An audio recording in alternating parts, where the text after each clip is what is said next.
On va d'abord recevoir ceux qui viennent d'arriver pour la première fois. Je vois qu'il y a une nouvelle fille parmi nous. Elle peut se mettre debout et se présenter. Moi, c'est Aline, je viens d'Ottawa. Ah oui, Aline qui vient d'Ottawa. Ok. Merci d'être parmi nous. On a de la famille à Ottawa et j'ai aussi beaucoup des enfants spirituels dans la région d'Ottawa et de Gatineau. Alléluia. Amen. On va rester debout, on va te recevoir au nom de Jésus-Christ. Oui. Je t'aime de l'amour du Seigneur.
Ton Saint-Nom, qu'il n'y a pas de hasard en toi. Laisse que quand nous prions pour la fin de cette prière, que tu accomplisses les désirs de son cœur et que surtout la puissance et la révélation de Jésus-Christ soient en elle. Nous rendons grâce, nous te rendons pour son arrivée ici. Nous croyons qu'au sortir d'ici, qu'elle ne sera plus jamais la même. Seigneur, nous bénissons ton Saint-Nom. Au nom de Jésus-Christ, nous avons ici prié. Amen. Amen. Tu es la bienvenue. Amen. À Ottawa, vous pouvez me suivre sur Internet et on va te donner les sites. Benjamin connaît les sites. Et puis il y a tous les enseignements qui sont là-dedans, il faut suivre. Il y en a beaucoup. Et je vais te contenir quelques conseils à la fin de la prière. Alléluia. Amen. Dieu est bon. Amen. Amen. Gloire à Jésus-Christ. Amen. On va se mettre debout pour la parole de Dieu. Gloire à toi, que ton nom soit béni. Nous prions, Père Céleste. Je te rends grâce. Je suis venu en ce lieu pour écouter ta parole.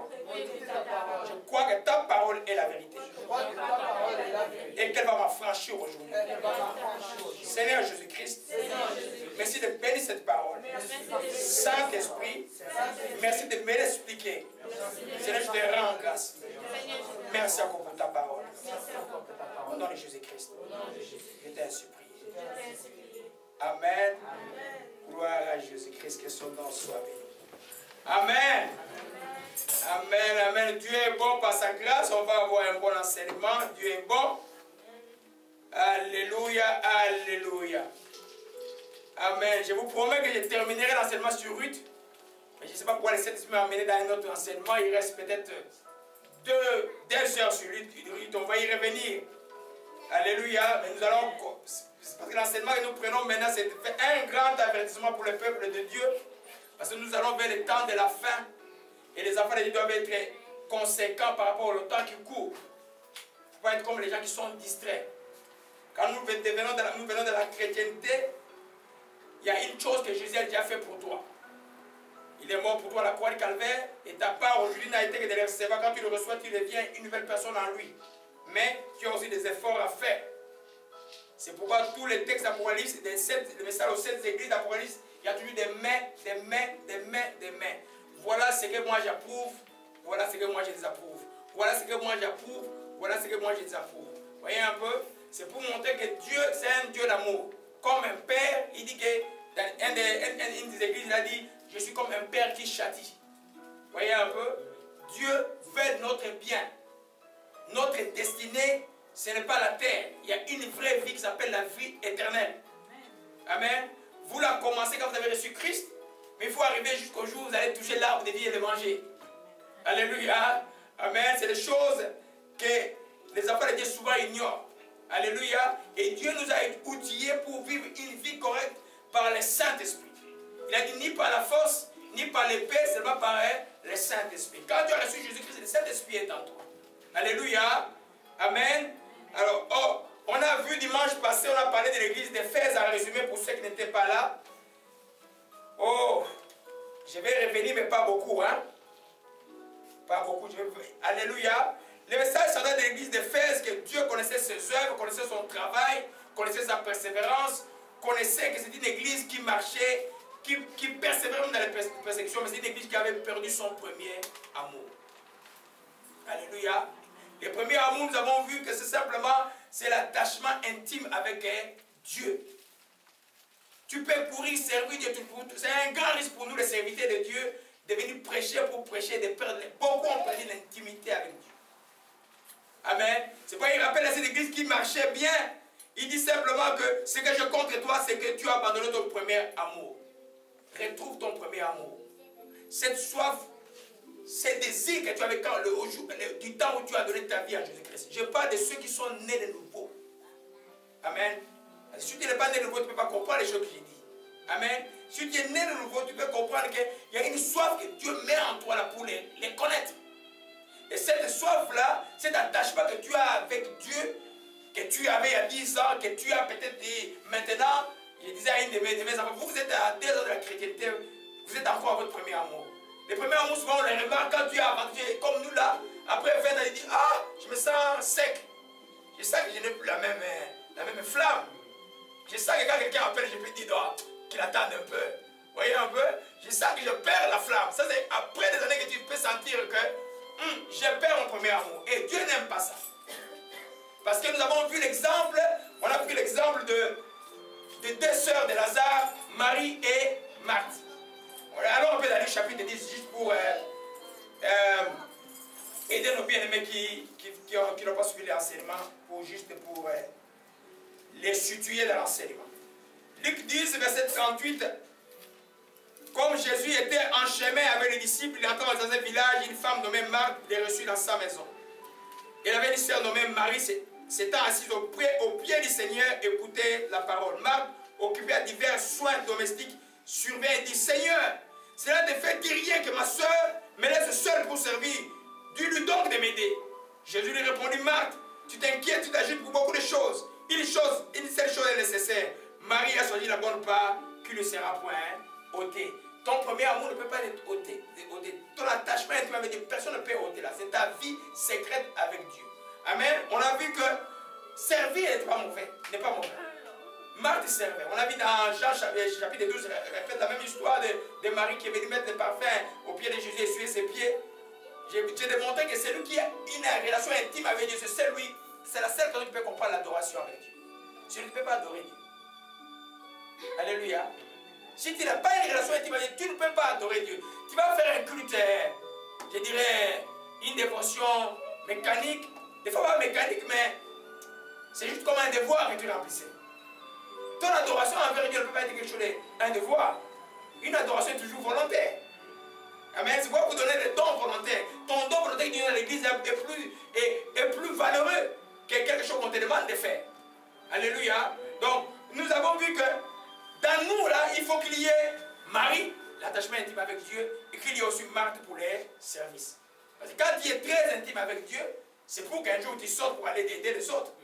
Alléluia. C'était un peu la conclusion de l'église d'Éphèse par rapport à l'amour. Alléluia. Mais en préparant hier, malgré les effets secondaires de ces produits, amen, Dieu nous a donné quelque chose de merveilleux que je devais en principe mettre la conclusion au début de l'enseignement. Donc on va continuer encore avec Éphèse un tout petit peu. Alléluia. C'est très important que je vous parle des choses que je vais vous parler aujourd'hui. Allons dans Apocalypse. D'abord, qui le livre d'Apocalypse fait peur ici là? Soyez sincères. Qui aime lire le livre d'Apocalypse? Qui a déjà lu ça? Ok? Ça doit pas vous faire peur. Le mot Apocalypse ne peut pas dire les murs qui tombent à gauche. Ça signifie révélation. C'est le livre qui explique qu'est-ce qui va arriver à la finalité de la vie chrétienne. Qu'est-ce qui est devenu Jésus de Nazareth qui a été crucifié à la croix, que tout le monde pleurait qu'il était crucifié. Le livre d'Apocalypse montre que maintenant qu'il est couronné à la gloire de Dieu le Père. Quels sont les combats pourquoi tu combats comme chrétien aujourd'hui? Tu trouves l'explication dans le livre de l'Apocalypse. Parce qu'il y a des récompenses pour ta vie chrétienne. Alléluia. Qu'humains nous ne comprenons pas encore. Alléluia. Amen. Donc, nous revenons au livre d'Éphèse. En fait, on va aller lentement. C'est très profond comme enseignement. Ça va nous prendre peut-être jusqu'à octobre, je crois. Je vais vraiment entrer en profondeur. Les sept églises, c'est un message très important. Je disais que le message de cette église est un message universel de l'église de Jésus-Christ. Ça ne signifie pas, les sectes vont vous dire, ça concernait les sept églises. Non, non, non. Le mot 7 veut dire complet. Ça signifie que ce message, les livres d'Apocalypse concernent les choses passées, les choses du temps des gens et les choses qui vont suivre après. Nous sommes dans l'après aujourd'hui là. Alléluia. Et quand on dit les sept églises, je vous ai montré que l'Asie mineure, c'est dans l'étude biblique, j'ai montré que l'Asie mineure, où ça se trouvait. C'est les églises qui étaient dans cette région-là, qui est le pays qu'on appelle la Turquie aujourd'hui là. Hein, c'est le pays qu'on appelle la Turquie aujourd'hui. Est-ce qu'il y a encore des églises chrétiennes beaucoup là-bas? Non. Amen. Même la Bible, toutes ces villes-là existent. Smyrne existe. Le deuxième port en Turquie, c'est Smyrne maintenant. Hein? C'était une ville française qui a changé beaucoup, une ville à beaucoup d'histoire. Mais démontrer simplement que ces églises n'existent plus, mais le message par rapport à l'église universelle existe, que nous pouvons tirer les choses là-dedans. Amen. Ça ne concerne pas seulement l'église, ça concerne aussi toi, l'individu. Regardez, revenons dans la Bible. Revenons un peu dans Apocalypse chapitre 2. Amen. Le verset 1 dit, écrit à l'an d'Éphèse, voici ce qu'est dit, celui qui tient les 7 étoiles dans sa main droite, celui qui marche au milieu de 7 chandeliers. Je connais tes œuvres, je connais ton travail, et ta persévérance, je sais que tu ne peux pas supporter les méchants, que tu as éprouvé ceux qui se disent apôtres, qui ne le sont pas, tu les as trouvés menteurs, que tu as de la persévérance, que tu as souffert à cause de mon nom, et tu t'es point lassé. Amen. Quand tu as dit de lire tous ces versets, tu vois que le message est adressé comme à l'église, n'est-ce pas? Amen. Mais regardez maintenant ce que nous voyons aujourd'hui. Que celui qui a des oreilles entende. Qu'est-ce que vous comprenez par là? Message à l'église, vous qui parlez français, c'est une église ou bien une église? Mais pourquoi il dit que celui qui a des oreilles entend? Ça veut dire que c'est un individu. C'est pourquoi je me dis que l'église, ce n'est pas des bâtiments, l'église, c'est une communauté de croyants. Et le message, et seulement un message, nous avons seulement un message communautaire au groupe, mais si c'est un message individuel à tout croyant qui croit. Alléluia. Donc, à nous tous là, il y a un moment où Dieu va te retrouver comme dans la situation de fait. Dieu dit, tu marches bien mon fils, mais il y a quelque chose que tu dois changer. Comme le pardon, l'esprit a encore revenu sur le pardon. Ce que une fille t'a pardonné, vous devez pardonner. Hein? Il n'y a pas de choix. Tu ne pardonnes pas, tu ne vois pas Jésus. Ceci. Donc tout ce que tu auras fait sur la terre ne servira à rien. Amen. Il faut nous entraîner à pardonner et à bénir. Quelle que soit la souffrance qui peut être dans le cœur. Parce que le Saint-Esprit va t'aider à ça. Amen. On revient sur le message. Donc c'est un message universel, mais aussi un message à tout chrétien. Amen. Donc, je pourrais dire que les 16 églises représentent comme un cliché de notre marche. Des fois tu vas marcher, tu vas te retrouver comme tu es dans l'église d'Éphèse. Des fois, tu vas marcher, tu vas te retrouver comme dans l'église de Smyrne. Des fois, tu vas marcher, tu vas te retrouver comme dans l'église de Pergame. Ça peut être un cliché pour une église, ça peut être comme un cliché pour ta vie individuelle. À un moment où Dieu prend une photo de ta vie, voilà, aujourd'hui, là, voilà comme tu es, je te demande de changer telle chose. Alléluia. C'est pourquoi les prophéties, les vraies prophéties de Dieu, il y a toujours la réprobation dedans, même s'il y a l'encouragement. Amen. Si on te donne toutes les prophéties qui te reprennent pas, faites attention. On ne pas tout d'élévation. On te dit, jamais la prophétie te dit que tu dois te repentir, tu dois changer. Il y a un problème avec ça. Quand vous lisez dans ces livres, tous les prophètes sont des réprobateurs. C'est pas qu'ils ont eu des problèmes. Des fois, on les jetait dans des prisons parce qu'ils disaient des choses qui étaient vraies. Alléluia. Gloire à Jésus-Christ. Amen. Donc, quand il dit, c'est celui qui a les oreilles à entendre, c'est que l'Esprit dit aux églises. Amen. Et à celui qui vaincra, je donnerai l'arbre de vie qui est dans le paradis de mon Dieu. Il s'adresse non simplement à l'organisation, il s'adresse aussi à l'individu que nous sommes. Alléluia. Gloire à Jésus-Christ. Amen. Si vous pouvez voir, je précipite un peu la conclusion qui va être dans le mois d'octobre. Vous pouvez voir dans tous ces textes, dans le message à l'église d'Éphèse, Smyrne, Pergame, Thyatire, Sardes, Philadelphie, là au-dessus, dans toutes les 7 églises, il y a 2 phrases qui sont partout. Et ces 2 phrases, nous allons voir aujourd'hui avant que je continue avec Smyrne. Les 2 phrases sont, et dans Apocalypse verset 7, que celui qui a des oreilles entende ce que l'Esprit dit aux églises. Amen. Et la deuxième phrase est celui qui vaincra. Partout vous trouvez celui qui a les oreilles entende et celui qui vaincra. On va voir ce qu'on va voir aujourd'hui là. Alléluia. Amen. Il y a un chant que nous avons reçu il n'y a pas longtemps ici comme chant. Tu m'as donné des oreilles pour écouter, tu es Dieu. Vous avez déjà entendu ça? C'est l'Esprit m'a donné un chant comme ça là. Alléluia. Touche un peu ton oreille là. C'est fait pourquoi? Pour écouter. Amen. Alors, il y a deux messages que Dieu donne dans tous les livres d'Apocalypse que les oreilles des gens écoutent bien. Quand la Bible dit que celui qui entend, que celui qui a des oreilles entend, il veut dire simplement que c'est que celui qui a des oreilles écoute et comprend. Écoute et comprend.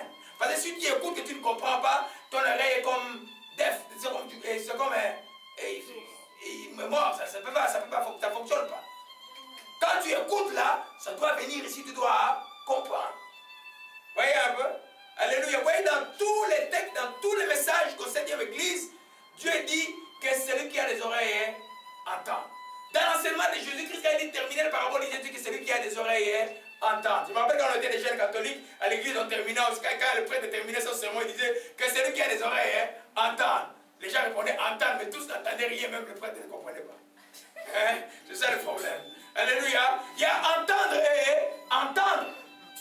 Quand tu viens de la parole de Dieu, tu dois pouvoir comprendre la pensée de Christ. Parce que quand tu comprends quelque chose, personne ne peut te le voler. Si tu ne comprends pas ce que tu écoutes ou ce que tu lis dans la Bible, l'ennemi viendra, il te volera. La parabole du semeur, je ne vais pas revenir sur ça, vous connaissez la parole du semeur. Il viendra, il volera. Et quand il volera, tu vas te retrouver comme ça sans quelque chose en toi et la foi ne sera jamais là. Alléluia.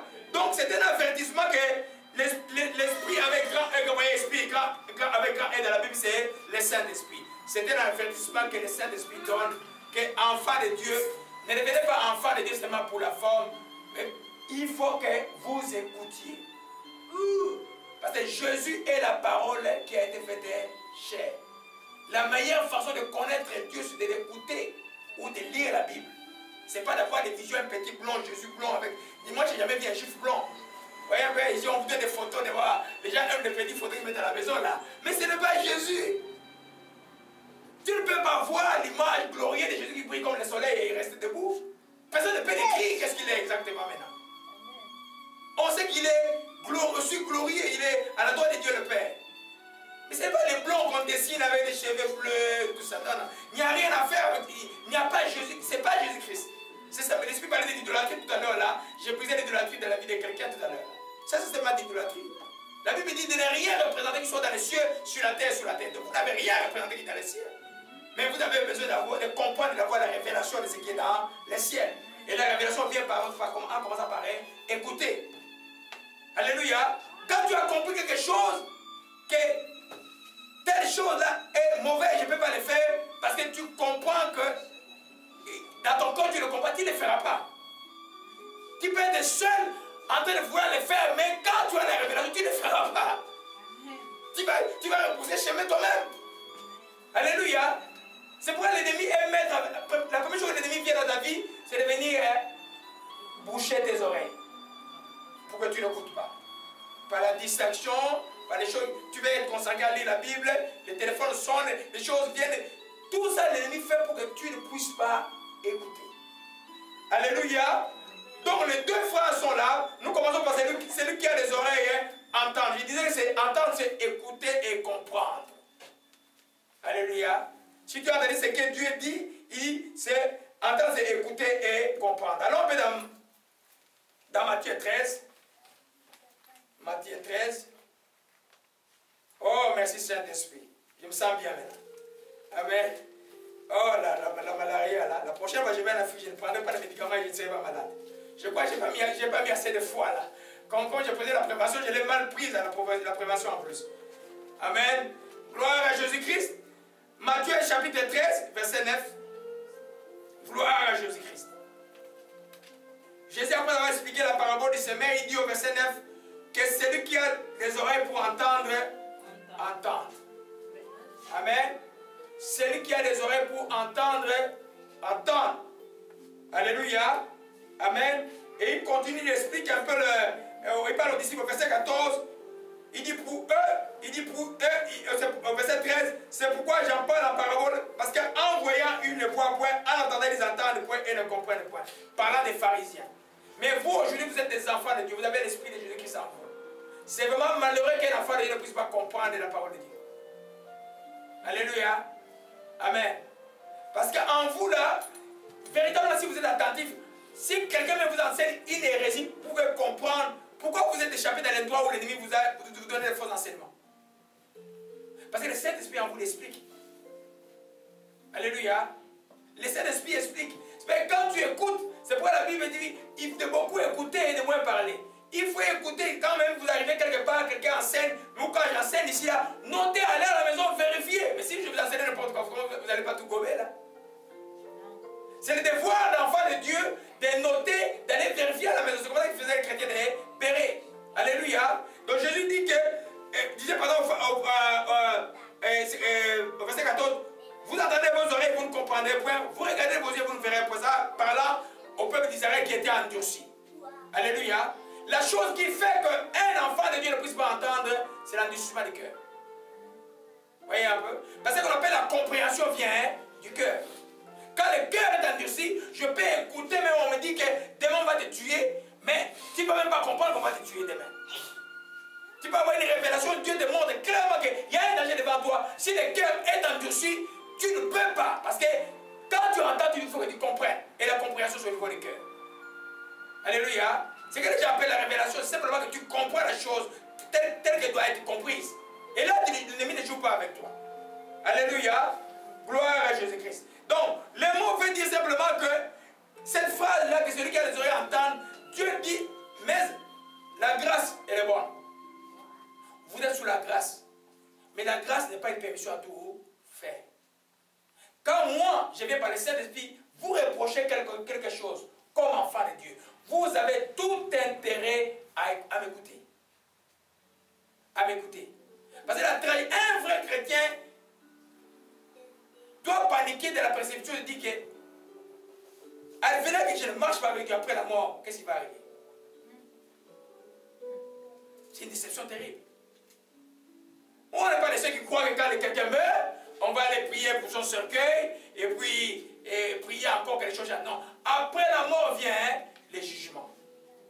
C'est pourquoi quand tu entends maintenant, tu dois bien écouter pour régler ta vie devant Dieu. Amen.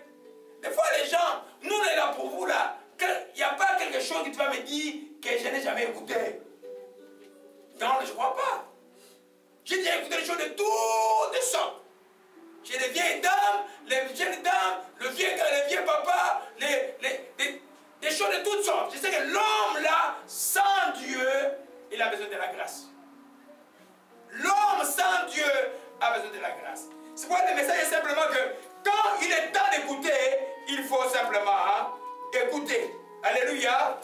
Alors, il répète ça dans les saintes églises que mes enfants, je ne parle pas en vain. Le message que je vous donne, il faut que vous écoutiez. Amen. Vous êtes sauvés, bien sûr, mais il faut que vous vous appliquiez à pratiquer la parole de Dieu. Alléluia. Ce n'est pas le légalisme, mais à cause du Saint-Esprit qui est en toi, tu dois pouvoir aimer la parole de Dieu, pratiquer la parole de Dieu pour que les résultats de la parole de Dieu soient dans ta vie. Alléluia. À ce moment le Saint-Esprit te dit de faire quelque chose, tu le fais. Tu as offensé le Saint-Esprit. Tu crois que vraiment demain tu vas avoir la foi? Non. Parce que la foi germe ici. Là. La Bible dit que la foi vient de ce qu'on entend. Ce qu'on entend vient de la parole de Dieu. Si toi tu n'entends pas, comment tu vas avoir la foi? Juste un exemple comme ça. Là. Si toi tu n'entends pas, tu n'écoutes pas ce que Dieu dit, comment tu vas avoir la foi? Tu n'auras pas de foi. Alléluia. Alors, c'est alors que la vie devient très très compliquée. Alléluia. Donc c'est un message où le Saint-Esprit dit, écoutez le message que je donne, ce n'est pas simplement un message des réprobations, mais ce que je donne comme avertissement, ce que j'annonce, il faut écouter. Alléluia. Alors, la deuxième chose, la deuxième phrase, que celui qui vaincra. On va pas passer beaucoup de temps là-bas. Dans les 7 églises, il est écrit celui qui vaincra. Alléluia. Vaincre, on ne fait jamais quelque chose qui est facile. Vaincre, ça signifie qu'il y a un combat. Vaincre, ça signifie qu'il y a un adversaire. Il y a une opposition, il y a une résistance. Amen. Vaincre, ça signifie qu'il y a un adversaire. Alléluia. Donc, la vie chrétienne, cette phrase d'abord certifie la première chose, que la vie chrétienne est une vie de combat. Alléluia. Amen. C'est une vie de combat. Bien sûr, un combat où Jésus a déjà gagné pour toi, mais toi, tu as besoin de foi et de l'obéissance et de la persévérance pour gagner ce combat. Alléluia.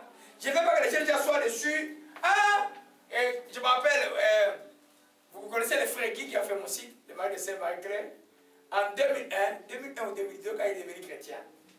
Alors, il m'a appelé et dit, frère Laurent, c'est ça qu'on appelle être chrétien? Mais moi, quand je n'étais pas chrétien, il n'y avait pas toutes ces difficultés ici. Alors, j'ai dit, frère, c'est de l'opposition que l'ennemi essaie de faire dans ta vie. Cette opposition-là va cesser un jour. Amen. Et amen. Ceux qui le connaissent savent que cette opposition est déjà finie. Amen. Cet hiver de cette année-là, c'était un hiver catastrophique. Ils ont vécu dans la maison, la maison n'était pas encore finie, ils étaient dans le sous-sol, il y avait des choses incroyables qui passaient, mais ils ont persévéré, c'est le bon chrétien. C'est pasteur Marie-Claire Béni si vous prêchez ici. Alléluia. Amen. Ne vous imaginez pas que dans la vie chrétienne, il y aura tout le temps comme une autoroute, tout est beau. Amen. Tu dois vaincre. Alléluia. Tu dois vaincre. Je vais parler du combat après. Tu dois vaincre. Amen. C'est pourquoi Dieu nous donne des armes spirituelles. Alléluia. Il y a des armes spirituelles. Et s'il n'y avait pas de combat, Dieu ne nous donnerait pas les armes spirituelles. Alléluia. Alors, qui connaît les armes spirituelles ici? C'était pas l'étude biblique, mais j'aurais posé quand même cette question-là. Parce que ces armes-là ne sont pas pour que ça reste là. Vous devez vous revêtir tous les jours des armes spirituelles. La première arme, c'est quoi? La ceinture pour la vérité. Un chrétien doit marcher tout le temps pour la vérité. Amen. Deuxièmement, la cuirasse de la justice. Par rapport à la vision que je voyais la condamnation de quelqu'un qui était comme métallique et en train d'être scié. Amen. Il y a quelqu'un qui avait beaucoup de culpabilité ce matin-là. Voyez un peu. Ça, avec ça, là, si tu ne connais pas que le sang de Jésus te justifie, tu vas vivre tout le temps dans la culpabilité. Ça, c'est la deuxième arme. La cuirasse de la justice. Amen. Un chrétien qui vit dans la culpabilité ne gagnera jamais un combat spirituel. Le démon va jouer avec toi tout le temps. Tu ne peux même pas chasser les démons. Tu vas dire, toi, qui es-tu pour chasser les démons? Tu as fait ça hier, il y a 3 jours, il y a 4 jours, tu as fait cela. Mais quelqu'un qui sait que Christ est mort pour lui, pour qu'il soit justifié, saura se revêtir de cette arme. Ce n'est pas le but de l'enseignement, je vais juste le citer rapidement. Allez, le but de trouver dans Éphésiens chapitre 6, à partir du verset 10 jusqu'à 17. Alléluia. Amen. Alors, il y a une autre arme qui est les ailes de l'évangile. Amen. C'est une arme offensive. Il y a des chrétiens qui ne veulent pas combattre. Qui a parlé de Jésus à quelqu'un cette semaine? Ok? C'est ça les ailes. Tu ne fais pas chrétien pour être comme simplement comme Marie en train d'adorer. Hein? Tu dois être Marie et Marthe. Tu dois servir. Tu vois, nous avons peur de parler de Jésus pour rien. Ce n'est pas toi qui touches le cœur. Ce n'est pas toi aussi qui te sauve. Toi qui te dis, parle simplement. Un petit mot au travail, dis c'est ton problème, Jésus peut les régler. Jésus t'aime beaucoup. Ah, toi aussi avec les histoires de Dieu. Non, il n'y a pas de problème. Essaye. Je te laisse le temps d'essayer tous tes moyens. Quand tu vas finir avec tous les psy du monde, hein, viens chercher mon Jésus. Il va te donner la réponse. Et puis tu parles avec amour aux gens. Tu dois parler de Jésus aux gens. C'est Jésus qui va toucher les cœurs, qui va créer les circonstances et le temps où il touchera sa fille ou son fils. Mais toi, parle. Alléluia. Et il dit, la quatrième arme qui est la plus efficace, il dit par-dessus tout cela, mettez quoi? Le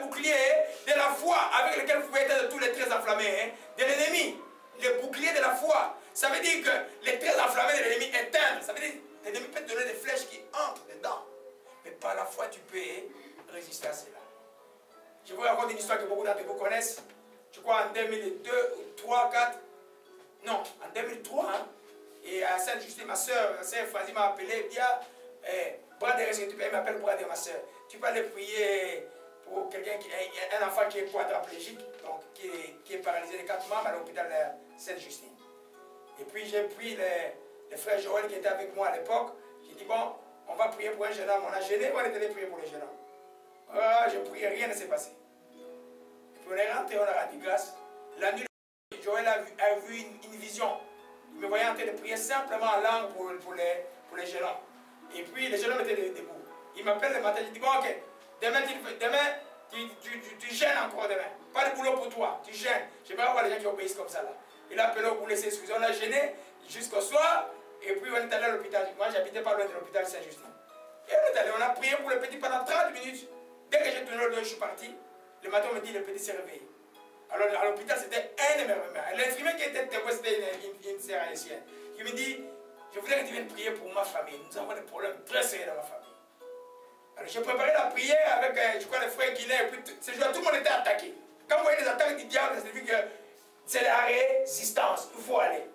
Je suis allé vers Laval, là, au fond, vers Laval.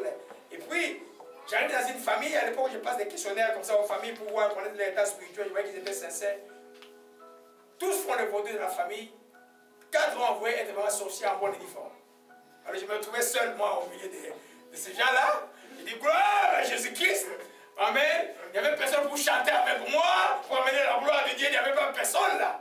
Amen. J'ai commencé à louer Dieu. Il chante bien, nos sœurs. La famille a commencé à chanter avec moi. Après, il y avait au moins 2 qui avaient la volonté de s'en sortir. La grâce qui était malade et les autres. Les frères et les autres frères sont petits pour pouvoir les curer parce qu'il est arrivé là-bas. Amen. On a prié, puis j'ai prié pour toute la famille. Et c'était comme Paul quelque part.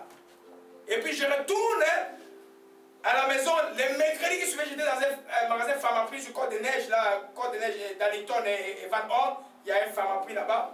Et à l'intérieur, j'ai senti une flèche juste ici, comme on a frappé une flèche. Bah! J'ai dit, gloire à Jésus-Christ. Au magasin, tout le monde croyait que c'est un fou. J'ai dit, madame, je ne suis pas fou. J'ai dit, gloire à Jésus-Christ. Il faut que je tourne vite chez moi.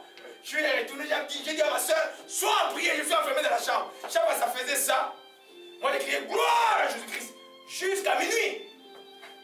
Et c'était arrêté. Vous voyez comment ça marche le bouclier de la foi? C'est très la m'avait atteint. Mais j'ai résisté en proclamant ce mot, gloire à Jésus-Christ jusqu'à minuit. C'est pas parce que l'ennemi t'a eu que tu dois commencer à pleurer. Amen. Tu dois pouvoir résister. Parce que Dieu t'a donné une arme qui est la foi. Alléluia. Alors, on va aller rapidement parce que ce n'est pas ça le but de l'enseignement. Amen. Oh mon chikamaro kaye. Et l'épée de l'esprit que Dieu nous a donné, qui est la parole de Dieu, qui est une arme efficace, utilisez la parole de Dieu pendant que vous êtes en prière. Ce n'était pas le but de l'enseignement. Nous continuons. Le but de l'enseignement dit seulement celui qui vaincra suppose qu'il aura un combat. Que notre vie sur cette terre, c'est une vie de combat. Alléluia. Quel est l'apôtre que vous aimez le plus ici là? Hein? Moi j'aime beaucoup Paul, hein? Qui voudrait être comme Paul? C'est pas facile. Il y a un prix à payer. Amen. Alors, les gens voient la vie des apôtres, ils ne savent pas qu'ils nous ont démontré, c'est les précurseurs de la foi chrétienne, ils nous ont montré que la vie chrétienne n'a pas de sens s'il n'y a pas de persécution, s'il n'y a pas d'opposition, parce que l'adversaire ne vous laissera pas tranquille. Qui est cet adversaire? Qui est Satan. Est-ce qu'il est plus fort que nous? Non. Mais il va essayer de s'opposer. Alléluia.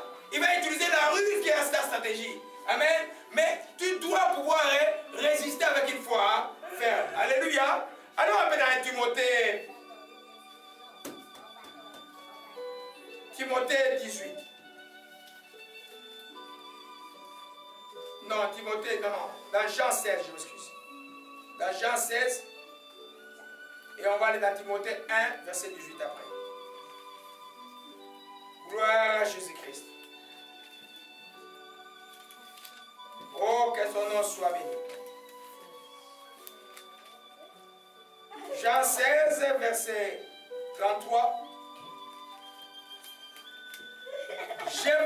choses afin que vous ayez la paix en moi. Amen. Qui parle là? Jésus-Christ. Je vous dis ces choses afin que vous ayez la paix en moi. Vous aurez des tribulations dans le monde. Prenez courage, j'ai vaincu le monde. Jésus dit, vous verrez les tribulations dans le monde. Prenez courage, moi j'ai vaincu le monde. Alléluia. Amen. Vous voyez que le monde et l'esprit du monde, c'est ton ennemi. Alléluia. Ta chair à toi, c'est ton ennemi. Le diable et cette son armée des démons, c'est tes ennemis. C'est le toi que le diable va utiliser toujours pour t'avoir. Il sait que les démons, tu peux les détecter peut-être rapidement. Mais le monde, des fois, c'est subtil, des fois, l'esprit du monde. Vous voyez un peu? L'esprit du monde, c'est le plus grand ennemi du chrétien dans les temps où nous sommes. Vous voyez ça dans les églises, partout l'esprit du monde. Tu te demandes, je suis dans une église ou je suis dans un club de soccer? Je n'ai rien contre le soccer, hein. On a des enfants spirituels qui jouent au soccer en France. Alléluia. Mais Jésus a dit, vous aurez tout dans ce monde. Dans ce monde ici, si tu es né de nouveau en Jésus-Christ, l'adversaire sera là, il va essayer de te tourmenter. Mais il ne te vaincra pas, toi tu vas le vaincre. Mais il faut que tu combattes. Alléluia. Paul, quand il écrivait au jeune Timothée, qui était un jeune pasteur, il l'a encouragé, il dit que combattez le bon combat de la foi.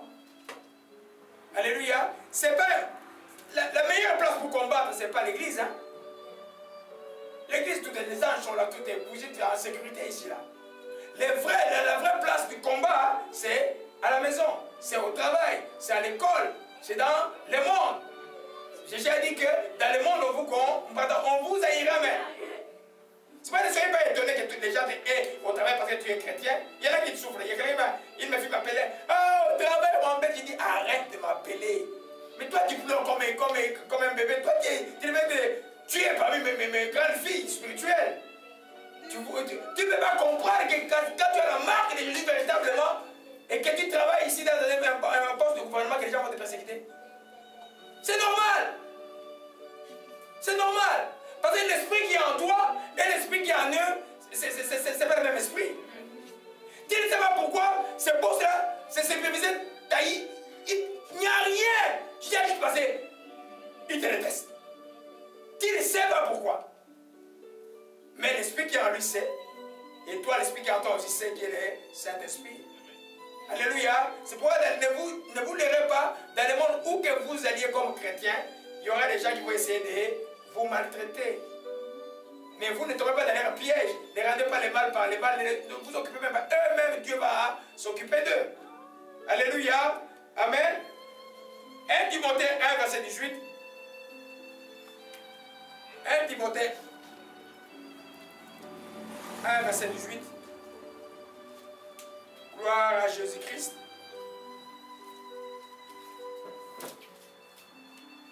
Amen. 1 Timothée 1, verset 18. Les commandements que je t'adresse, Timothée, mon enfant, selon les prophéties faites précédemment à ton sujet, c'est que d'après elles, tu combattes le bon combat, en gardant la foi et une bonne conscience. Cette question, quelques gens l'ont perdu, ils ont fait un naufrage par rapport à la foi. De ces nombres sont Hyménée et Alexandre, et j'ai livré à Satan pour qu'ils apprennent à ne pas blasphémer. Amen. Garde ces commandements, de tu combattes le bon combat de la foi. On est là. 1 Timothée, verset 18. Amen. 1 Timothée, verset 18. Je vais donner un colonel qui va aller dans Timothée 2, verset 4 à 7. Pour ceux qui n'étaient pas prêts. 2 Timothée 4, verset 7. Amen. 2 Timothée 4, verset 7. Gloire à Jésus-Christ. Alléluia. Ça, c'est Paul qui arrive à la fin de sa vie presque. Il dit, j'ai combattu le bon combat. C'est le combat de la foi. C'est le combat de l'obéissance. C'est le combat de la persévérance. À obéir à Dieu et à faire les choses qui plaisent à Dieu. Alléluia. Le texte de dit, vaut mieux la fin d'une chose que son début. notre frère, mon autre est mort. Bon, c'est Dieu qui connaît les secrets de son cœur, mais on peut présager que cet homme, au témoignage de sa femme, il est mort dans la gloire. On peut voir que tout, j'ai jamais vu ça même du temps de Mobutu dans mon pays, des trucs comme ça. Quand quelqu'un meurt, un musicien qui a des grands stades, des 100 000 personnes pleines, et j'ai jamais vu ça pour un musicien chrétien. Il a bien terminé. Alléluia. Ça sert à, le début de la chrétienté est le début seulement de toutes choses. Il faut persévérer dans les bons combats de la foi. Ne pas garder une bonne conscience. C'est quoi garder une bonne conscience? Que dans ton cœur, là, ce qui est de Dieu est la priorité, qu'à aucun moment tu vas léser sur les principes de Dieu dans ta vie. Hyménée là dont il parle, Hyménée va commencer à dire, oh, la résurrection est déjà arrivée. Paul vous ment, la résurrection est déjà arrivée. Sa conscience n'était plus normale. Alléluia. Amen. Vous devez comprendre que notre vie, c'est une vie de combat. Ça ne doit pas vous faire peur. Dieu nous donne les armes, Dieu nous donne le Saint-Esprit, Dieu nous donne la parole comme épée de l'Esprit qui détruit tout. Amen. Et avec Dieu, nous sommes plus que vainqueurs. La Bible dit que le Fils de Dieu a apparu pour détruire les œuvres du diable. Amen. Donc, les diables, sous quelle que soit sa forme, tout ce qui peut changer, ne peut absolument rien faire dans la vie d'un vrai croyant. Alléluia. L'heure là, elle est exacte. Elle est exacte. Amen. C'est 13h20. Oh, j'ai beaucoup de temps aujourd'hui, ne dormez pas. Gloire à Jésus-Christ. Ce n'est pas la malaria qui va m'arrêter de parler. Amen. Gloire à Jésus-Christ. 2 Corinthiens chapitre 11. Amen. 2 Corinthiens chapitre 11. 2 Corinthiens chapitre 11. Il ne faut pas qu'il y ait des tucus ici. Hein? Vous connaissez un tucus? Alléluia. 2 Corinthiens chapitre 11. 2 Corinthiens chapitre 11. Si je suis trop rapide cette fois-ci, s'il vous plaît. Amen. Amen. Alléluia. Voyez un peu vous qui aimez Paul, écoutez un peu ce qu'il dit là à partir du verset 23. Je parle à un homme qui extravage, je suis plus encore par les travaux, bien plus par le coup. Et le coup comme des bâtons. Et par les emprisonnements. Bien plus par un danger de mort. 5 fois, j'ai reçu des Juifs 40 coups. Moiselle, donc 39 coups de fouet. 2 Corinthiens chapitre 11, verset 23. 2 Corinthiens 11, à partir du verset 23. Ok. Le verset 24. 5 fois j'ai reçu des Juifs 40 coups. Moiselle, donc 39 coups. 3 fois j'ai été battu des verges ou des bâtons si vous voulez. Une fois j'ai été lapidé. 3 fois j'ai fait naufrage. J'ai passé un jour et une nuit dans l'abîme. Fréquemment en voyage, j'ai été en péril sur le fleuve, en péril de la part des brigands, en péril de la part de ceux de malédiction, en péril de la part des païens, en péril dans les villes, en péril dans les déserts, en péril sur la mer, en péril parmi les forts frères. J'ai été dans le travail et dans la peine exposé à de nombreuses veilles, à la faim et à la soif, à des jeûnes multipliés au froid, à la nudité, sans parler d'autre chose. Je suis acheté chaque jour par les soucis que me donnent toutes les églises. Qui est faible que je ne sois faible? Qui vient tomber que je ne brûle? S'il faut se glorifier, c'est dans ma faiblesse que je veux me glorifier. Dieu qui est Père, le Seigneur Jésus-Christ, est béni éternellement, c'est que je ne m'en...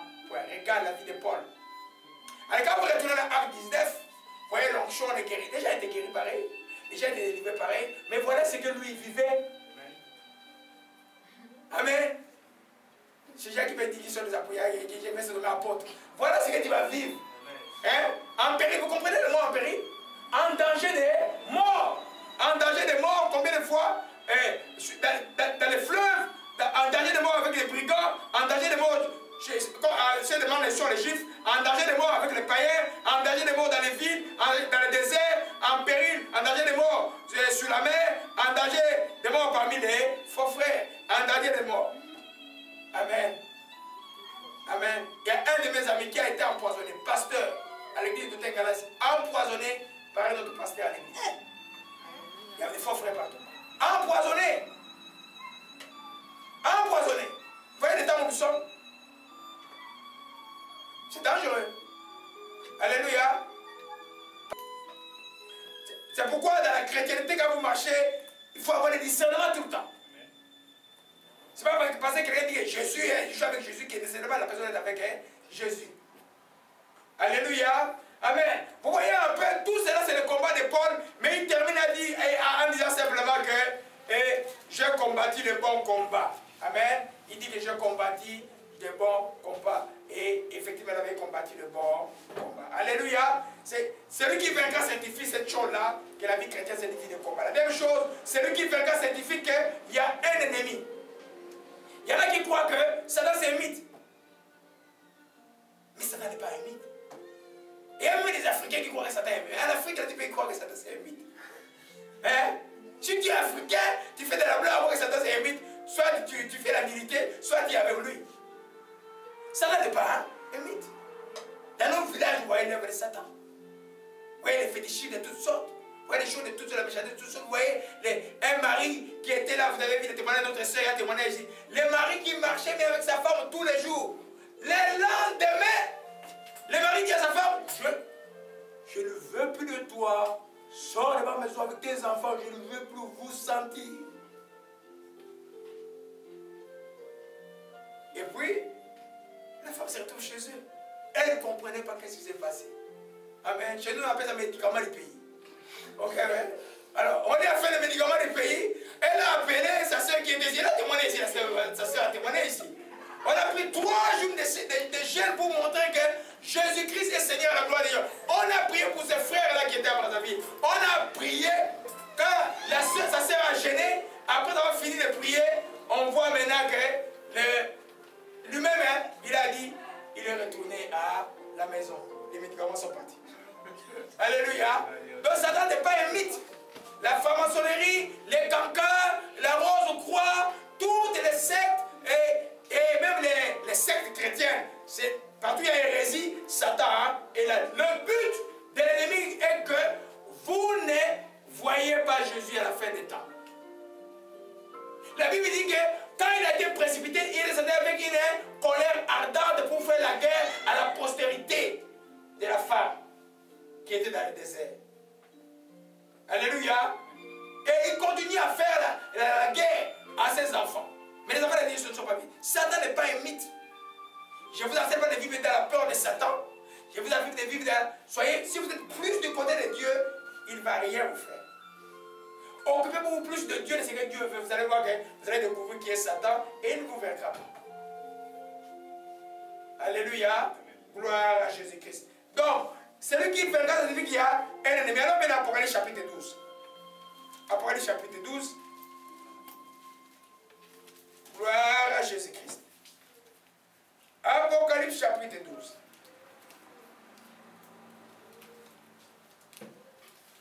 Gloire à Jésus-Christ. À partir du verset 7. On est là nous tous. J'aimerais que tout le monde suive cela. Il y eut guerre dans le ciel. Michel et ses anges combattirent contre les dragons.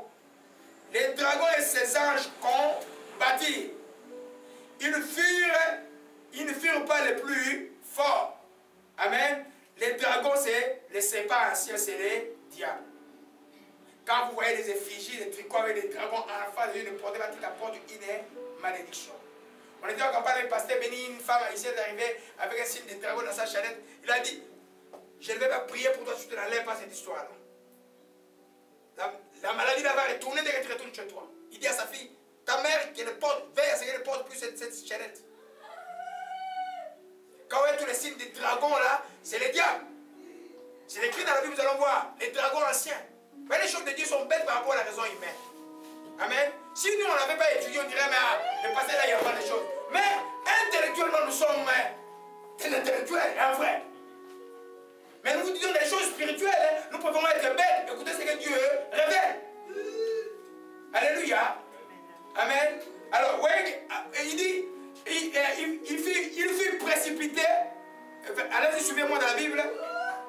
Les grands dragons, les serpents anciens, appelés les diables et Satan. Celui qui séduit toute la terre, il fut précipité sur la terre. ces anges furent précipités avec lui. Amen. Les anges, c'est les démons. Les dragons, là, ces anges, les démons, c'est les gens déchus. Amen. Je vais donner un enseignement sur lui bientôt, là, après cet enseignement.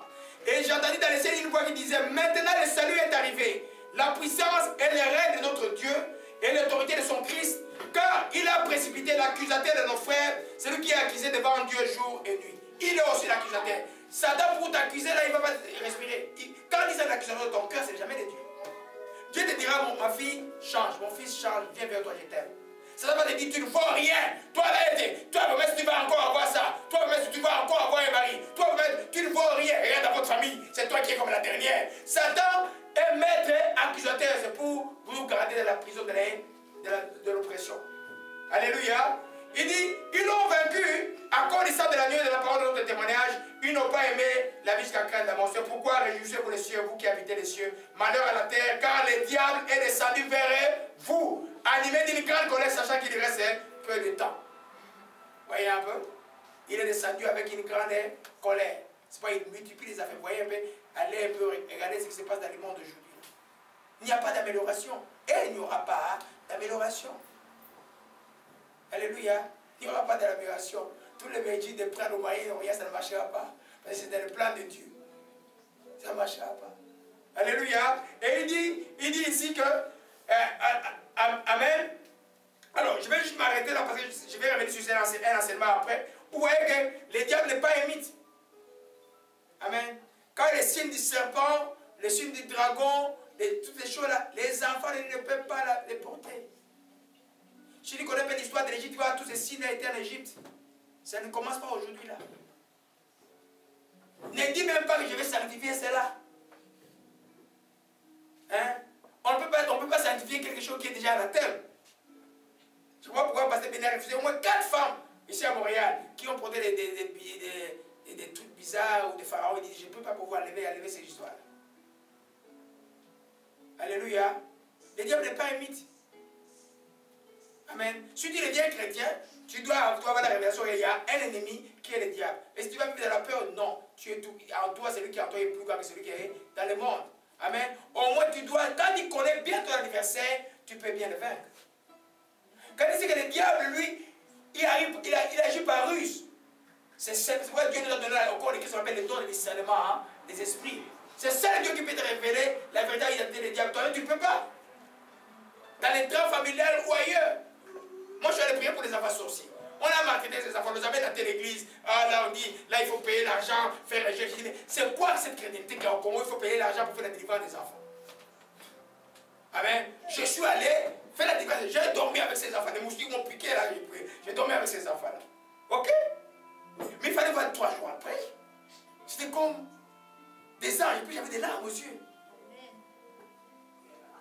Alléluia. J'ai dit passé à sa grand-mère m'a appelé. Cette grand-mère, quand elle est arrivée, et elle craignait. Elle arrive chez ma soeur, et voit la maison, elle dit, hey, mais pasteur, ici dans cette grosse villa ici, et moi je vais le payer combien? J'ai dit, maman, on t'a dit qu'on payait l'argent pour vous faire le délivrance des enfants. Ah, ici chez nous comme ça. C'est comme ça. Mais c'est grave ça. Voyez un peu. Jésus a dit, donnez gratuitement, vous recevez gratuitement. Tout ce qu'on fait pour Dieu, Dieu sait comment nous récompenser. Et le petit Daniel était délivré. Ce petit avait une machette de nuit. Tout dans la maison était détruit. Quand il entrait quelque part, tout était détruit. Dans les voyages, les choses se détruisaient même dans la maison. C'est une machette qu'on avait mis la nuit. C'est les enfants de 8 ans. Je n'ai pas demandé à ces enfants de déjeuner. Parce que Paul, quand il a cherché l'esprit de Python qui était la femme et qui divinait, il n'avait pas demandé la permission de cette femme. C'est les enfants. Moi, j'ai gêné pour eux. Alléluia. Amen. Gloire à Jésus-Christ. Il y a un adversaire. On va parler de l'adversaire seulement peut-être au début de l'année prochaine sur l'adversaire. Alléluia. Donc, ça signifie que l'ennemi est là. Il est rusé. Il utilise les gens. Il utilise le monde. Il utilise ta chair, ta vieille nature. Quand il sait que les choses qui étaient anciennes commencent à revenir, dit que je suis mort à la croix. Amen. Je suis mort à la croix. Ma nouvelle vie est déjà passée. Elle va plus venir, mais je suis mort. Lui te paraît la foi. soit béni. Amen. Celui qui vaincra certifie aussi qu'il y aura des récompenses. Amen. Après, chaque fois que tu as gagné un combat, vous avez des butins, hein, des guerres. Alléluia. Il y a des récompenses. Révélons Apocalypse chapitre 2. Apocalypse chapitre 2. Oh, gloire à Jésus-Christ. Je sais qu'on va encore louer beaucoup la fête. Le Seigneur est bon. Gloire à Jésus-Christ. Vous savez combien de jours la semaine? 7. On va travailler pendant combien de jours la semaine? 5. Alors aujourd'hui dimanche, c'est le jour du Seigneur. Amen. En présent, vous devez être à l'église de 7h à 18h en train de louer Dieu. Hein? Amen. Oh, le Seigneur est bon. Amen. On respecte l'heure, mais en principe, moi, je termine ma journée, vous savez, je vous dis mon secret, à 22h dimanche. Quand je rentre, je me réveille, je vais encore prier pour vous jusqu'à 22h. Et je fais ça depuis 15 ans, 20 ans même. Alléluia. Gloire à Jésus-Christ. Amen. Voyons maintenant les récompenses. Alléluia. Au verset 7. Que celui qui a les oreilles entende ce que l'Esprit dit aux églises. Celui qui vaincra, je donnerai l'arbre de vie qui est dans les paradis. Alléluia. L'arbre de vie qui est dans les paradis. La récompense. Cette récompense n'est pas seulement pour l'église d'Éphèse. Toutes les récompenses qui sont dans les 7 églises, tout cela, je crois, il y en a 15, ou il y en a 18. C'est toi qui vas tout recevoir là comme chrétien. Tu auras, chacune de ces récompenses sera pour toi. Alléluia. Amen. Parce que, à d'autres, ils ne vont pas suivre. Prenons juste l'exemple, je vais juste vous démontrer que c'est des langages juste imagés qui montrent que nous serons récompensés grandement dans les ciels. Prenons par exemple l'arbre de vie, et puis au verset 11, dans le commandement de l'église de Smyrne qui est: tu n'auras pas à souffrir la seconde mort. La seconde mort, c'est quoi? C'est le temps de feu et du souffle. Là où sera la bête, Satan et les faux prophètes et tous ceux qui pêchent, qui mettent l'iniquité des hommes. Amen. Toi, enfant de Dieu, tu ne seras pas là. Si tu n'es pas là, donc, si tu ne vas pas à la seconde mort, c'est vrai que tu vas participer à manger ce qu'on appelle l'arbre de la vie. Alléluia. Je vais juste rapidement, avant de parler des récompenses, dans chaque texte, juste rémunéré, il y aura une récompense de manger l'arbre de vie, il y aura une récompense d'échapper à la seconde mort, il y aura une récompense d'un caillou blanc où ton nom est inscrit. Quand Merveille avait 3 ans, là, son papa était en feu. C'était mon premier amour. C'était mon premier amour cette année-là. J'étais vraiment en feu, vous pouvez imaginer. J'étais encore à l'université de Montréal à l'époque. Elle est allée au parc, elle a pris un caillou blanc. Moi, je mettais ce texte toute la nuit. Et puis, elle est venue avec ce caillou blanc. Elle m'a donné: papa, prends le caillou blanc. Je ne sais pas ce que ça signifie, le caillou blanc. C'est les choses du ciel, je ne sais pas. Les choses du ciel, on ne peut pas tout comprendre. Mais on sait qu'il y aura une récompense de cailloux blancs où les noms et ton nom sera inscrit.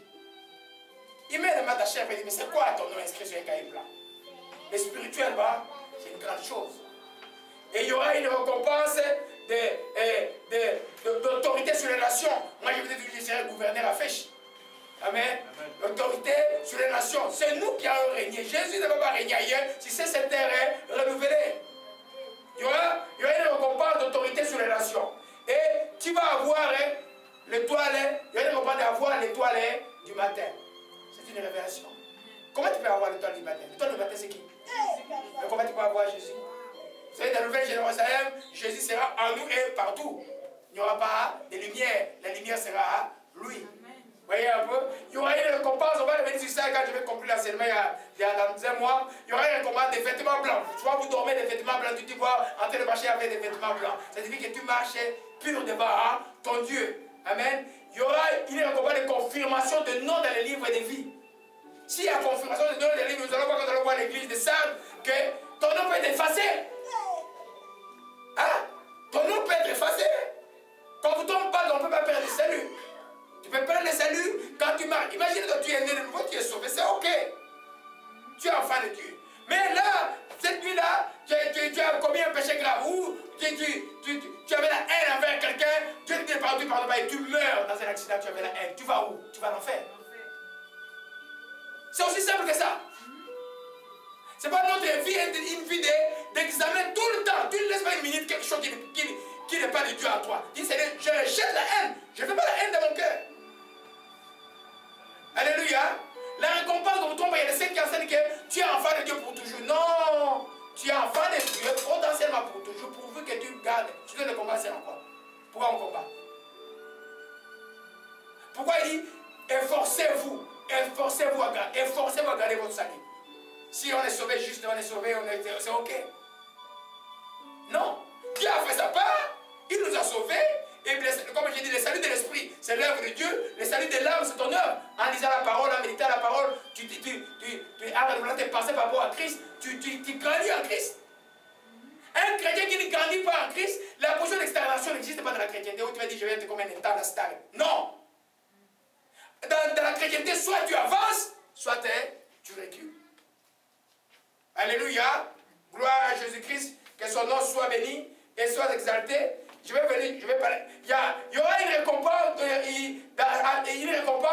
de témoignage de Jésus. Jésus va dire, Benjamin a été mon fils. Il est né de nouveau à Montréal, mais il a gardé le cap depuis l'âge de 11 ans jusqu'à l'âge de 80 ans. Jésus va se mettre en train de témoigner. Jésus qui défend ta cause.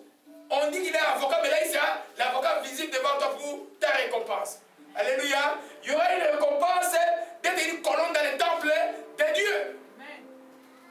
Amen. Donc une colonne dans le temple de Dieu. Vous voyez un peu Jérusalem. Déjà, c'est un monde spirituel. Déjà, n'imaginez pas le Nouvelle Jérusalem comme des bâtiments. Non, non. C'est un monde spirituel. Comme il y a des corps spirituels, comme il y a des réalités spirituelles que nous aujourd'hui sur la terre, on ne peut pas exactement comprendre. Jean dit, je m'éteins sur la mer. Quelle mer où Jean était né? C'est des réalités spirituelles. Mais pour y arriver, nous devons garder la foi et le bon combat de la foi. Alléluia. Gloire à Jésus-Christ. Il y aura les récompenses de nom de Dieu sur toi. Amen. Et là, on écrit le nom de Dieu sur la voiture, mais là c'est écrit, ce sera écrit Yeshua Mashiach, où le nouveau nom de Dieu sera inscrit sur toi. Alléluia. Amen. Du nom de Nouvelle Jérusalem sur toi. Amen. Il y aura aussi des récompenses de s'asseoir avec elle sur le trône de Dieu. Amen. Vous savez ça? Toi dans le trône de Dieu et le trône de Jésus-Christ. Alléluia.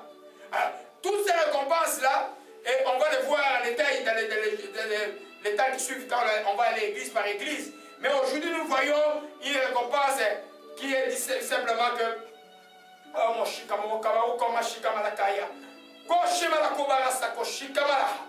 Koshemala kubara na shikamalakaya. Koshemala kubara saka shimalakamadakaya. Oh shikamala bara saka shimalakaya. Alléluia, gloire à Jésus, que son nom soit béni. Je vais un peu revenir sur quelque chose rapidement pour que ce soit ordonné dans votre tête. Amen. Et celui qui vaincra certifie aussi qu'il y aura ceux qui ne vont pas vaincre, qui vont abandonner en cours de route. On parle de Mars, on parle d'Hyménée, on parle de Diophrète, on parle de tous ces gens qui ont abandonné la foi en cours de route.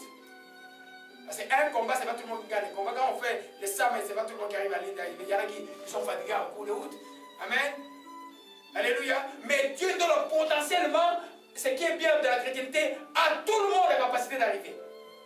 Ni par la force, ni par l'épée, seulement par les Saint-Esprit. Ceux qui sont conduits par les Saint-Esprit sont le Fils de Dieu. Je dis, suis le Saint-Esprit, dis, suis ce que la parole commande, que tu aimes, le Saint-Esprit va t'aider. Ça ne signifie pas que tu vas pécher. Tu peux pécher un jour, tu fais quoi? Tu demandes pardon. Mais ne demeure pas dans une habitude du mal. Alléluia. Gloire à Jésus-Christ. Oh, Mashikamalakaba. Celui qui vaincra certifie aussi qu'il faut travailler pour son salut. Quel est le salut? Il faut travailler pour ça. Amen. Alors, prenons Père Philippiens 2, verset 12, et puis on va revenir sur les récompenses, tout comme j'ai promis. Gloire à Jésus-Christ. Oh, que son nom soit béni et soit exalté. Gloire à Jésus-Christ. Que son nom soit béni pour son amour pour nous. Gloire à Jésus-Christ. Philippiens chapitre 2, verset 12. Celui qui vaincra certifie aussi qu'il faut travailler pour son salut. Il ne faut pas dire que seulement je suis sauvé, Je suis chrétien, puis qui reste dans l'apathie. Philippiens, mes bien-aimés, quand vous allez dans les épîtres, après le texte des Romains, des Galates, amen, vous arrivez à Philippiens. Amen. Amen. Gloire à Jésus-Christ. Je vais demander à Frère Jimmy de lire verset 12. Amen. Philippiens 2, verset 12. Gloire à Jésus-Christ. Amen. Je lis au nom du Seigneur.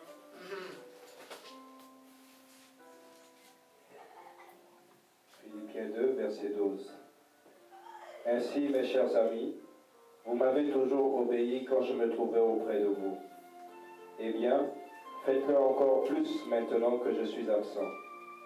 Menez à bien votre salut humblement, avec respect, car Dieu agit parmi vous. Il vous rend capable de vouloir et de réaliser ce qui est conforme à son propre plan. Amen. Amen.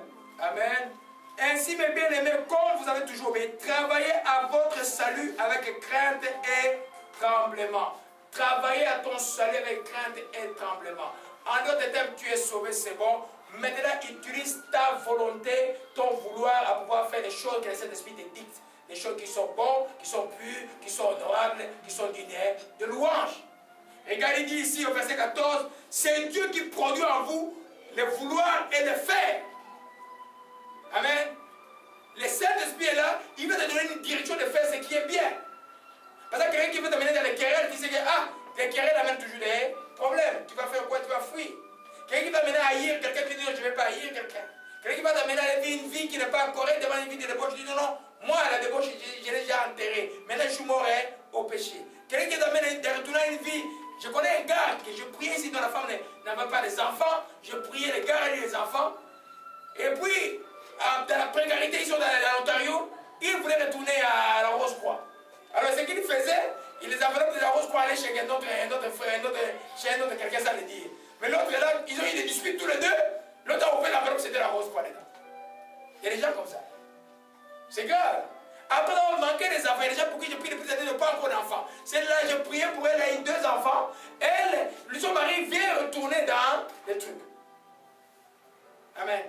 L'oppression peut être là. Qu'est-ce qui retourne les enfants les en arrière? C'est l'oppression, c'est les difficultés. Mais vous êtes des conquérants.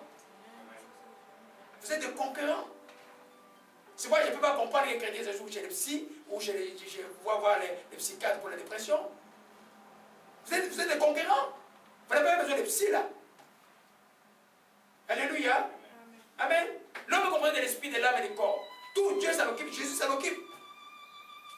Alléluia. Gloire à Jésus-Christ, au Machika Malakaya. Que ton nom soit béni et soit. Il dit travailler avec crainte. Ça veut dire que mon salut à moi, je ne joue pas avec. Ton salut à toi, tu ne joueras pas avec. Amen. Malheureusement, beaucoup attendent des moments de difficulté ou des maladies extrêmes pour chercher Dieu. Non.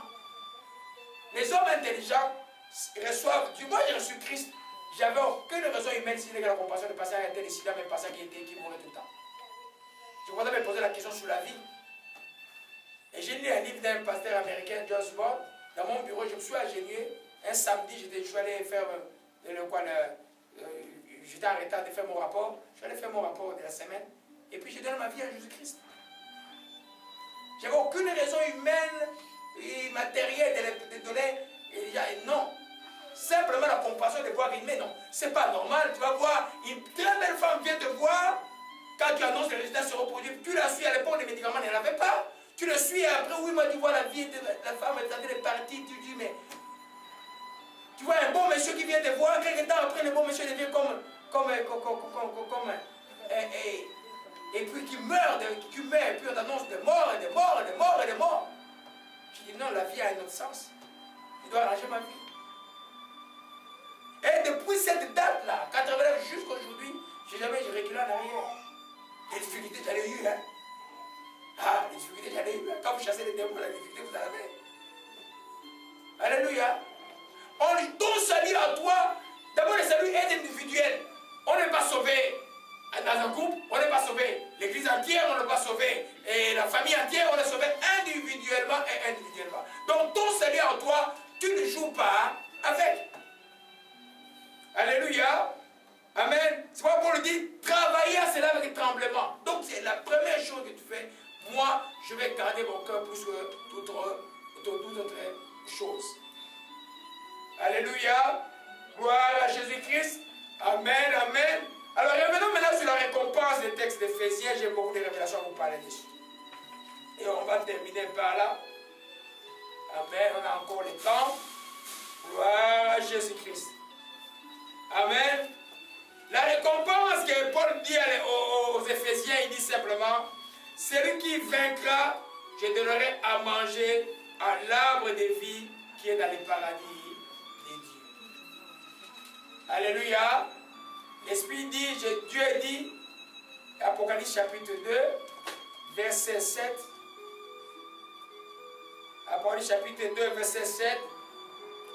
Celui qui vaincra, je donnerai à manger l'arbre de vie qui est dans le paradis de Dieu. Alléluia. Gloire à Jésus-Christ. Oh Mashikamarakaya. Alléluia. Amen. Manger l'arbre de vie, c'est un symbolisme qui montre avoir la plénitude de la vie éternelle. C'est pas comme certains disent simplement l'immortalité. Les gens qui vont en faire aussi vont être immortels. Hein? Ton esprit là, il est immortel. L'esprit de l'homme, il est immortel. Sauf où tu vas passer l'éternité. Manger l'arbre de vie, ça signifie simplement que tu arrives au point où il y a une symbiose entre toi et Dieu. Tu manges la vie éternelle. Parce que tu as déjà la vie éternelle, je lui dis non. Mais comment tu vas manger de l'arbre de vie devient encore une récompense? Ça veut dire qu'il y a une autre dimension par rapport à goûter de ce que c'est la vie éternelle qui nous attend.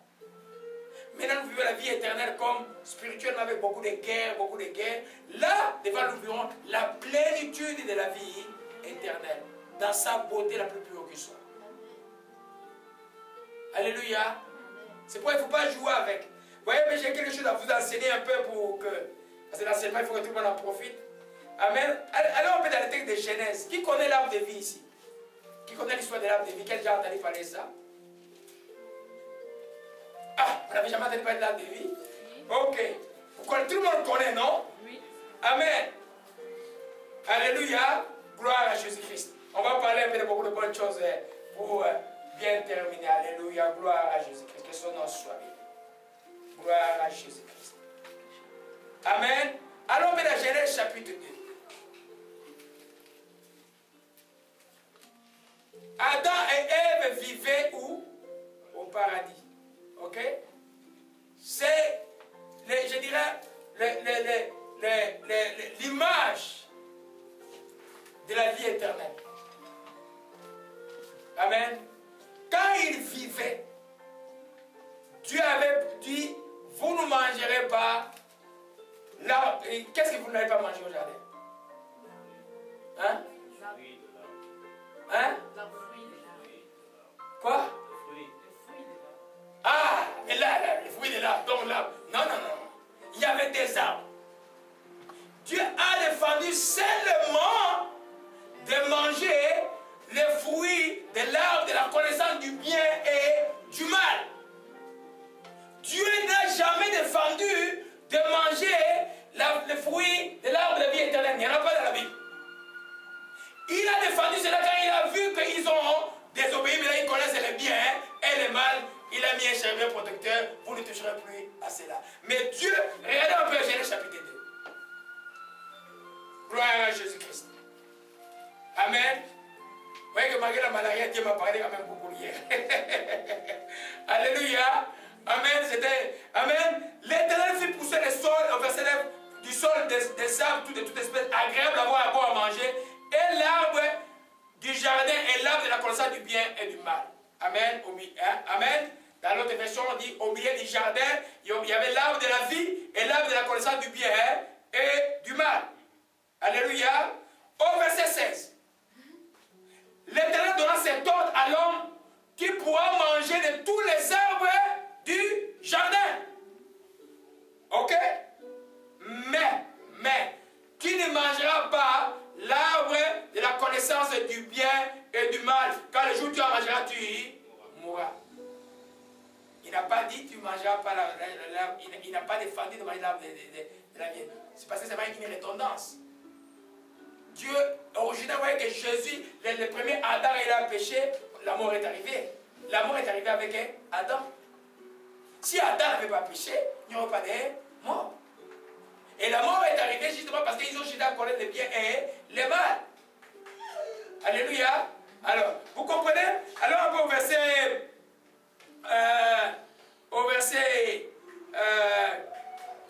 au chapitre 3. Alléluia. Au verset, à partir du verset, prenons à partir du verset 3. Quant au fruit de l'arbre qui est au milieu du jardin, Dieu a dit, vous ne mangerez pas, vous ne toucherez pas de peur que vous mouriez. Alors le serpent dit à la femme, vous ne mourrez point. Dieu sait que le jour où vous en mangerez, vos yeux souffriront, vous serez comme le Dieu connaissant le bien et le mal. Il s'agit quoi de l'arbre du connaissant du bien et le mal? Ce n'est pas l'arbre de la vie. Alléluia. La femme vit que l'arbre était bon à manger, agréable à la vie, qui était précieux pour ouvrir l'intelligence. Et le fruit de son fruit à manger. Et la grâce au mari qui était auprès d'elle et il a mangé. Amen. Alors, vous connaissez l'histoire. Et puis, au verset 11, il dit, qui t'a appris que tu es nu? Est-ce que tu as mangé l'arbre dont je t'avais défendu de manger? Qui est cet arbre? C'est l'arbre de la connaissance du bien et du mal. Alléluia. Dieu voulait que l'homme reste dans l'innocence la plus pure qu'il soit. Vous avez dit, ils n'avaient même pas des habits. Ils ne se rendaient même pas qu'ils avaient des habits. Dieu voulait l'homme comme ça. Parce que dans l'éternité, il y a une innocence. Quand nous allons dans l'éternité, nous retournons à cet état-là dans une innocence la plus totale. Ce n'est pas la réalité que nous pouvons comprendre avec nos yeux maintenant. Amen. On dit la mort sera engloutie, le péché sera englouti, tout le mal sera englouti. Alors qu'est-ce qui restera? Ce qui était au commencement. Alléluia. Voyez ici au verset 22, l'homme dit, voici l'homme est devenu comme Dieu, l'Éternel dit plutôt, voici l'homme est devenu comme l'un de nous, pour la connaissance du bien et du mal. Empêchons-le maintenant d'avancer sa main, d'apprendre l'arbre de vie et de manger et de vivre éternellement. C'était dangereux dans l'état où il connaissait le bien et le mal de vivre éternellement. Mais il pouvait manger l'arbre de vie sans avoir aucun problème. Alléluia. Amen. Vous voyez que c'est une récompense qu'Adam avait perdue, que Jésus est venu nous remettre. Alléluia. La plénitude de la vie de Dieu. Amen. C'est pourquoi j'ai pris, c'est pas que Dieu nous donne la révélation de comprendre que le ciel, c'est la meilleure chose que nous puissions avoir dans la vie. Alléluia. Gloire à Jésus-Christ. Alléluia. Que son nom soit béni et soit exalté. Alléluia. Je crois que c'est par là que nous allons terminer aujourd'hui. Amen. Parce que si je commence avec Smyrne, on va terminer à 20h aujourd'hui. Alléluia. Parce que c'est très important de comprendre cela. Tout ce but, c'est seulement que les enfants de Dieu marchent dans l'obéissance, dans la crainte de Dieu, pour que la bénédiction soit avec eux. La bénédiction, elle commence ici sur la terre et vous montez avec dans la plénitude devant la face de Dieu. Alléluia. Amen. Donc dimanche prochain que nous allons entamer la deuxième église, l'église de Smyrne. En résumé, ça veut dire quoi le message de cette église?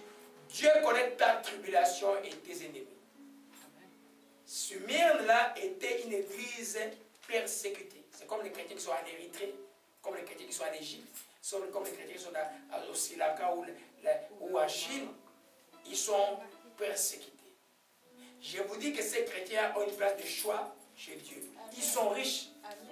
Dieu a dit à Smyrne, je connais ta tribulation et ta pauvreté, quoi que tu sois riche. Il y en a qui se croient riches, qui sont pauvres. Comme l'église de Laodicée. Il y a beaucoup de Laodicées dans les églises aujourd'hui. Ils ont grandi tout, mais chasser un petit démon, ils ne peuvent pas. Il y a des églises qui engagent les psychologues, vous savez. Mais oui, ici à Montréal, ici à Longueuil, ils sont là. Les psychologues. Venez Jésus avec le psychologue. Mais ça ne marche pas. La psychologie, c'est une science humaine. Alléluia. Amen. Gloire à Jésus-Christ. Donc nous allons voir ça que ta tribulation, ta progression n'est pas signe. C'est pas signe que Dieu n'est pas avec toi. Amen. C'est une épreuve qui va passer. Dieu a dit, vous aurez, il a annoncé à cette église que vous aurez des tribulations de 10 jours. Soyez fidèles jusqu'à la mort. Aujourd'hui, encore, vous savez, l'histoire de la Corée, si vous ne connaissez pas, la Corée du Nord, là, il y a beaucoup de martyrs chrétiens qui vont voir aussi de la Corée du Nord. On leur posait la question, dans les années 50, on leur posait la question de renoncer à Jésus-Christ de soigner le communisme. Ils disaient non. Ils chantaient, et puis on tirait pour et puis les enterrait vivants. C'est pas ancien, ça. C'est les années 50 ici, là. Aujourd'hui encore, dans beaucoup de nations musulmanes et les autres nations où le bouddhisme est très fort là, les chrétiens sont persécutés. On les tue. Amen. Il y a cette part de la chrétienté que beaucoup de gens ignorent. C'est pourquoi vous êtes ici vivant, tranquille. Profitez à avoir tellement d'onction, tellement de prières, parce que vous êtes en paix, vous louez Dieu. Mais non, non, non. Le dimanche, vous ne pouvez pas avoir au spaghetti à manger là. Hein? Alléluia. Alors, peu de membres ne signifie pas que Dieu n'est pas là. Il existe un temps de tribulation pour chaque communauté, pour chaque individu. Mais tant de tribulation aura certainement une fin. Pour eux, c'était 10 jours. Et ces 10 jours, c'est un langage symbolique. Amen. C'était Domitien, c'est l'empereur Domitien qui régnait à l'époque. C'est lui qui martyrisait les chrétiens à cette époque-là. Alléluia. Amen. C'est ce que nous allons voir dimanche prochain. Je crois qu'on va voir des églises dimanche prochain, si Dieu nous permet, pour bien comprendre ces messages. Alors quand on va vous enseigner sur des choses, c'est pas eschatologique, ça veut dire ça. La Bible veut dire ce qu'elle dit. La Bible s'explique toujours par elle-même. Dans les sectes, on va vous chercher de vous donner des explications qui sont en dehors de la Bible, ça ne sert à rien. La finalité de tous ces messages-là, c'est pour que nous soyons préparés à l'enlèvement. Que si Jésus revient, tu ne restes pas. Alléluia. Gloire à Jésus. Seigneur, nous bénissons ton Saint-Nom et nous te rendons grâce encore au Père pour ces messages que tu as donnés à tes enfants aujourd'hui. Nous te rendons grâce encore au Père. Que ces deux phrases, au Père, retentissent dans nos cœurs. Que celui qui a des oreilles entende et que celui qui vaincra, oh Dieu, sera récompensé. Laisse, ô Père, ces récompenses du ciel, ô Dieu, ta richesse d'en haut, Père, soit la priorité de celui qui écoute ces messages. C'est que ton nom soit béni et soit exalté. Si tu écoutes ces messages et que tu n'as pas encore donné ta vie à Jésus-Christ, fais cette prière simplement avec moi. Tu dis, Père Céleste, je suis devant ton trône. Je te demande pardon pour tous mes péchés. Seigneur Jésus-Christ, je vais vivre les récompenses du ciel. C'est pourquoi je te donne ma vie. Sois le Seigneur et le Sauveur de ma vie. Seigneur, je te rends grâce de me sauver. Et je te dis merci. Au nom de Jésus-Christ. Je t'ai ainsi prié. Amen. On va louer le Seigneur.